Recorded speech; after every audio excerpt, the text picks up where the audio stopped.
எல்லாருக்கும் வணக்கம். நான் உங்கள் வழக்கறிஞர் சரவணன். மும்மொழி கொள்கை ரொம்ப பரபரப்பா ரொம்ப சீக்கிரமா நிறைவேற்றதற்கான வழிகளை செய்து கொண்டிருக்கிற ஒன்றிய அரசு. எந்த மொழியும் கற்பது எங்களுக்கு கடினம் அல்ல, நாங்கள் நிச்சயம் கற்றுக்கொள்வோம். ஆனால் நீ கற்றுக்கொண்டுதான் ஆக வேண்டும் என்று எங்களை திணிப்பது ஏற்புடையதாக அல்ல. இன்றைக்கு ஏன் நாங்கள் இந்தி படிக்க வேண்டும் என்று கேட்டால், இவர்கள் சொல்லுகிற ஒரு சில தலைவர்களும் ஒரு சில தலைவிகளும் சொல்லுகிற கருத்து, நீங்கள் வட மாநிலத்துக்கு போனீங்கன்னா அங்க எப்படி பானிபூரி கேட்பீங்க, அதனால் நீங்க இந்தி படிக்க வேண்டும் என்று சொல்கிறார்கள்.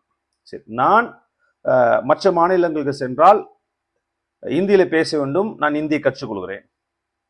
வட மாநிலத்திலிருந்து தமிழகத்துக்கு வரக்கூடியவர்களும் இந்தி தான் பேசுகிறார்கள்.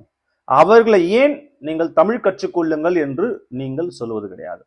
நான் அங்கே போனாலும் இந்தி கற்றுக்கொள்ள வேண்டும், அவர்கள் இங்கே வந்தாலும் அவரிடத்தில் பேசுவதற்கு நான் இந்தி கற்றுக்கொள்ள வேண்டும் என்று சொன்னால் இது அயோக்கியத்தனமான செயல் அல்லவா?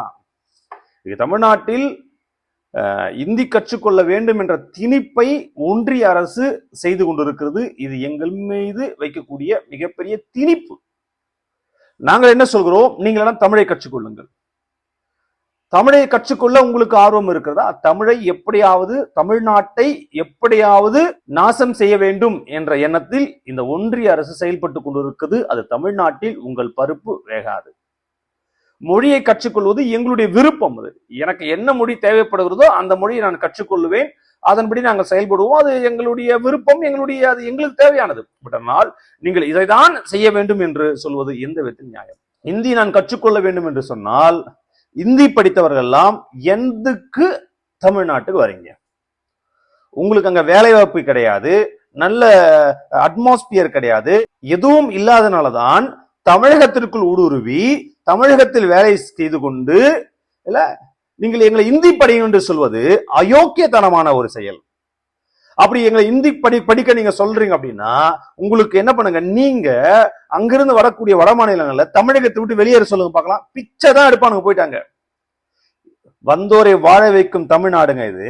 எல்லாரையும் வாழ வைக்கும், யாரையும் வாழ. ஆனா எங்களை நீங்கள் மாற்ற வேண்டும் என்று சொல்லாதீங்க. அது உங்களுடைய உரிமை இல்ல, அது என்னுடைய உரிமை. நீங்க என்ன திணிக்காதீங்க. இந்தி கட்டாய மொழி என்று சொன்னால் இந்தி படிச்சாலும் எதுங்க தமிழ்நாட்டுக்கு வரீங்க? உங்க ஊர்ல இருக்க வேண்டியதானே? உங்க ஊர்ல உங்களுக்கு எதுக்குமே வழி இல்லாம தானே எங்க நாட்டுக்கு வரீங்க. அப்ப எங்கள் தமிழை தான் நீங்க பிரதானமா படிக்கணும். அப்படி அமித்ஷா அவர்களோ இல்ல மோடி ஐயா அவர்களோ இல்ல அண்ணாமலை அவர்களோ எச் ராஜா அவர்களோ இல்ல வானதி சீனிவாசன் அவர்களோ இல்ல மதுவந்தி அவர்களோ நீங்க என்ன பண்ணுங்க, தமிழ்நாட்டுக்கு வராதீங்க, நீங்க உங்க நாட்டிலே இருங்க. ஏன் உங்க நாட்டுல வேலை வாய்ப்புகள் இல்லையா, நிறுவனங்கள் இல்லையா, நல்ல படிப்பு இல்லையா, நல்ல பள்ளி இல்லையா? எதற்காக தமிழ்நாட்டுக்கு வரீங்க? குஜராத் மாடல் தான் இன்னைக்கு தலை சிறந்து இருக்கிறது, உலகத்தில் தலை சிறந்தது குஜராத் மாடல் என்று சொல்லி கொண்டிருக்கிறார்களே, எதுக்கு நீங்க தமிழ்நாட்டுக்கு வரீங்க? ஒரு கேள்வி வருது இல்ல? அப்ப என்னன்னா, அங்க சாப்பாட்டு கூட இவர்களுக்கு வழி கிடையாது. இந்தி பேசுகிறவர்களுக்கு, அங்கிருந்து தமிழ்நாட்டுக்கு வேலை தேடி வருபவர்களுக்கு சாப்பாட்டு கூட வழி இல்லாம இன்னைக்கு அங்க எங்கெங்கோ தெரு தெருவாக சுற்றி கொண்டு இருக்கிறார்கள். இவங்க மொழியை நான் படிக்கணுமா? நான் கேட்கிறேன், இவங்க மொழியை நான் படிக்கணுமா? என் தமிழ் மொழிங்க மூத்த மொழி. அது இந்த உலகத்தின் தலை சிறந்த மொழி தமிழ் மொழி. தமிழ் மொழி போல இலக்கணம் எங்கேயுமே கிடையாது. அதுக்கு உண்டான கால்டுவலாக தான் ஒப்பிலக்கணத்தை எழுதுறாரு. அந்த ஒப்பிலக்கணத்தை எச் ராஜா புனை சுருட்டுன்றாரு. அப்ப ஒருத்தர் கேட்டாரு, அப்ப மகாபாரதம்? உடனே அவருக்கு ரோசம் வருது. இதெல்லாம் ரோசம் வரும், மொத்தத்துல ரோசமே வராது அவருக்கு. நீங்க இந்தி தெரியாது போடா என்ற வார்த்தை தமிழ்நாட்டிலே உலகம் ஃபுல்லா மிகப்பெரிய ஹேஷ்டாக் உருவாயிடுச்சு. நீங்கள் எனக்கு என்ன சொல்லணும்னா, நான் இப்போது சமயமாக திருப்பூர் சென்றிருந்தேன். அங்க பாத்தீங்க அப்படின்னா அந்த தெருக்களில யார் தமிழர்கள் யார் வட மாநிலத்தை சேர்ந்தவர்களே தெரியல. அவ்வளவு கூட்டம், தெரு தெருவா மூளை மூலையில அப்படியே மூட்டையோட தன் பொண்டாட்டி பிள்ளைங்க உட்காந்துட்டு இருக்கிறானே. இவனுக்கு இப்ப என்ன தேவை? என் தமிழ்நாட்டிற்குள் அவனுக்கு பிழைப்பு தேவை. பிழைப்பு தேடி வந்தவனுடைய மொழியை நான் ஏன் கற்றுக்கொள்ள வேண்டும்? தப்பு இல்ல, நீதான் தமிழை கத்துக்கணும். ஏன்னா என் நாட்டுல நீ வேலை செய்யற, என் நாட்டை பிச்சை எடுத்துக்கிட்டு இருக்க நீ. அப்போ உனக்கு உண்மையாவே மானம் சூடு சொரண ரோஷம் இருந்தா நீ உங்க நாட்டுக்கு போ. உங்க ஸ்டேட்டுக்கு போங்க. முதலமைச்சர் இல்லையா, இல்ல அமைச்சர்கள் இல்லையா, நல்ல நிறுவனங்கள் இல்லையா, நல்ல பள்ளி இல்லையா? என்ன அவர்தான் உத்தரப்பிரதேஷ்ல அந்த சாமியார் குரங்கெல்லாம் தையில கூட உட்காந்துக்கிட்டு புல்டோசர் சாமியார் அர்ஜுன் சம்பத் பேசுறாருல, நல்ல பள்ளிகளை கற்றுக்கிட்டு சொல்லி கேளுங்க. நல்ல பள்ளிகளை கற்றுக் கொடுங்க.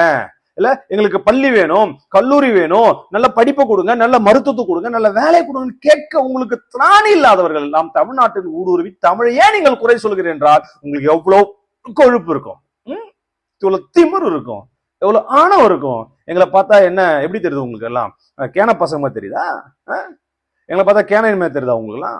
நீங்க சும்மா இந்தி படி எங்களை வந்து சொல்லிட்டே இருப்பீங்க. நாங்க ஆமா சாமி கும்புற சாமி கும்பிட்ட காலம் எல்லாம் முடிஞ்சு போச்சு சார், முடிஞ்சு போச்சு. எனக்கு என்ன பிடிக்குமோ அதை நான் சாப்பிடுவேன். எனக்கு என்ன பிடிக்கின்றதை நான் தான் முடிவு செய்யணும், நீங்கள் முடிவு செய்யக்கூடாது. அவன் நாட்டுக்கு அவனுடைய ஸ்டேட்ல போனாலும் இந்தி படின்ற, அவன் என் ஸ்டேட்டுக்கு வந்தாலும் இந்தி படின்னு சொல்ற. இது என்ன? இது ஒரு ஒண்ணுமே புரியல. அப்ப என்ன தமிழை நீங்கள் இந்த நாட்டை விட்டு வெளியேற்ற வேண்டும் என்று நினைத்து தமிழை இந்த நாட்டை விட்டே வெளியேற்ற வேண்டும் என்று நீங்க சிந்தித்துக் கொண்டிருந்தால் அது ஒரு நாள் நடக்காது. நீங்கள் தான் நாட்டை விட்டு வெளியேறுவீர்கள். உங்களுக்கு உண்மையாவே வந்து இந்தி படிக்கணும் அப்படின்னு சொன்னீங்கன்னா தமிழ்நாட்டில் இருக்கக்கூடியவர்களை உடனடியாக அவங்க ஸ்டேட்டுக்கு போக சொல்லுங்க. புரியுதா இல்லையா உங்களுக்கு? இன்னைக்கு தமிழ்நாட்டில் 2 கோடி வட மாநிலத்தவர்கள் இங்கே உள்ள ஊடுருவி இருக்கிறார்கள். இது மிகப்பெரிய ஒரு தந்திரத்தை இந்த ஒன்றிய அரசு செய்து கொண்டு இருக்கிறது. இதை நீங்க ரொம்ப கூர்ந்து கவனிக்கணும். ஏன் அப்படின்னா இந்த மோடி அவர்களுக்கு தமிழ்நாட்டில் ஓட்டு வங்கி 0. அப்ப என்ன செய்யறாங்க அப்படின்னா இவங்களை ஓட்டு வங்கி எங்க இருக்கு? படிக்காதவர்கள் எல்லாம் வட மாநிலத்தில் இருக்கிறார்கள். நல்ல பள்ளி இல்லாதவர்கள் எல்லாம் அங்க வந்து நல்ல பள்ளி கிடையாது. என்ன பண்றாங்கன்னா இவங்களுக்கு மதத்தை மட்டும் சொல்லி போதித்து மத வெறியை தூண்டி யானைக்கு பிடிக்கக்கூடிய மதத்தை இவர்களுக்கு தூண்டி இவங்க என்ன செய்யறாங்கன்னா இதை மோடியாக தான் ஓட்டு போடணும், மோடி தான் எல்லாம், மோடி தான் எங்கள் டேடி என்று சொல்லக்கூடிய அளவுக்கு அவங்களை உருவாக்கி அந்த ஓட்டு வங்கியை தமிழ்நாட்டிற்கு கொண்டு வந்து ஒரே நாடு ஒரே கல்வி ஒரே தேர்தல் முறையை கொண்டு வந்து என்ன செய்ய போறாங்கன்னா அந்த ஓட்டு வங்கி இங்க தமிழ்நாட்டில் ஊடுருவி இவங்களுக்கு ஓட்டுரிமை கொடுத்து இவர்களை ஜெயிப்பதற்கான முயற்சியை செய்து கொண்டு இருக்கிறார்கள். இப்பதான் நாம என்ன செய்யணும் அப்படின்னா இவங்களுக்கு எல்லாம் கிறிஸ்தவத்தை போதிக்க வேண்டும். போதித்து நாம அவனை ரட்சிப்புல வழிநடத்தி அவனுக்கு ஞானஸ்தானம் கொடுத்து சபையில உட்கார வச்சு நல்லா முடிஞ்சு போச்சு. இப்ப அவன் முடி ஓட்டு போடுவானா? ஏன்னா அவனுக்கு அறிவு வர ஆரம்பிச்சிடும்.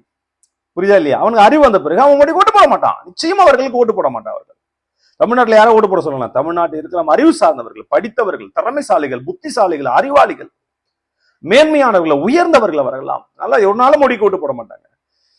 இன்னைக்கு மிகப்பெரிய ஒரு வெறுப்பை இந்த அரசு, ஒன்றிய அரசு தமிழ்நாட்டின் மீது திணித்துக் கொண்டிருக்கிறது. இந்த ஆட்சியை, இந்த திராவிட ஆட்சியை கவிழ்க்க வேண்டும் என்ற எண்ணத்தில் இவர்கள் செயல்பட்டு கொண்டிருக்கிறார்கள். அது ஒரு நாளும் தமிழ்நாட்டில் நடக்காது. திமுக ஆட்சி இவர்களால் கவிழ்க்கவே முடியாது. என்றால் இது திராவிட மண், இது மிஷனரி மண், இது தமிழர்களின் மண், இங்க வாழ்ந்த மிகப்பெரிய தலைவர்களுடைய மண். இது ஒரு நாளும் அழிக்க முடியாது. உங்கள் கனவு தமிழ்நாட்டில் படிக்காது. நீங்கள் எங்கோது வட மாநிலம் சென்று உங்களுடைய கனவை அங்கே நீங்க நிறைவேற்றிக் கொள்ளுங்கள். தமிழ்நாட்டை விட்டு வெளியேறுங்கள். வட மாநிலத்தவர்களே தமிழ்நாட்டை விட்டு வெளியேறுங்கள் என்றால் வட மாநிலம் போல தமிழ்நாடு மாறிக்கொண்டிருக்க நாத்தம் எடுக்க ஆரம்பிச்சிருச்சு. அப்படிப்பட்ட ஒரு சூழ்நிலை இருக்கிறது. தயவு செய்து இந்தி படிக்க வேண்டும், இந்தி தான் முக்கிய மும்மொழி கொள்கையை கொண்டு வந்தால் தமிழ்நாட்டில் இருக்கக்கூடியவர்கள் எல்லாரும் அவரவர் மாநிலத்துக்கு அனுப்பிவிடுங்கள். உங்கள் நாட்டில் இருக்கிறவர்களுக்கு நீங்களே வேலைவாய்ப்பு கொடுக்க முடியவில்லை என்று சொன்னால் இந்த ஆட்சி எதுக்கு நான் கேட்கிறேன்? இந்த ஆட்சி எதுக்கு? குப்பையில போடுங்க, தூக்கி போட்டுட்டு என்ன பண்ணுங்க, நீங்களே எங்க நாட்டுக்கு வந்துருங்க, உங்களுக்கு நாங்க வேலைவாய்ப்பு நான் கொடுக்குறோம். சரியா? எங்க நாடு தமிழ்நாடு எல்லோரையும் அரவணைக்கக்கூடிய ஒரு நாடு. இந்த ஆட்சி எல்லாருக்கும் நலமான ஒரு ஆட்சி. இந்த இருக்கக்கூடிய தலைவர்கள் எல்லாம் எல்லாருக்கும் நன்மை செய்யக்கூடிய தலைவர்கள். அதனால் தமிழ்நாடு என்றைக்கும் எங்கள் தமிழ்நாடு இந்தி தெரியாது போடா.